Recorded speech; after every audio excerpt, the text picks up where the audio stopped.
Magandang araw sa inyong lahat at welcome sa aking channel. Malungkot pa rin ang mga fans at viewers na noong una ay natuwa dahil reunited na sina Mokang at Tanggol kahit kasama pa nga nila si Bubbles. Pero yun nga, nabaril naman si Lovie at si Coco pa nga mismo ang naglibing sa kapamilya primetime actress. Ang iba nga ay umaasang sana ay panaginip lang ang eksenang iyon na babalik pa sa serye si Lovie bilang Mokang. Ayon sa isang source, ay talagang 1 taon lamang ang commitment ni Lovie kay Coco para sa nasabing serye.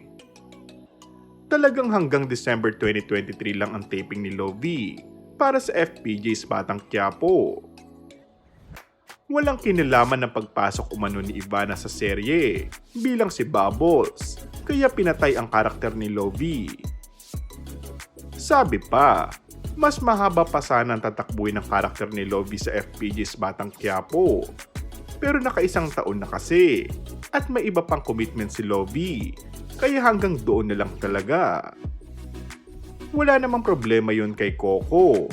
Malinaw naman na 1 taon lang talaga si Lovie sa serye. May mga proyekto pa umano si Lovie na gagawin. Ang isa ay matinding action movie at may drama rin. Ang maganda pa, baka gagawa raw si Lovie ng isa pang teleserye bago siya tuluyang magbuntis. And that's all for our today's video.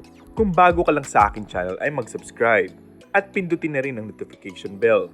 Maraming salamat!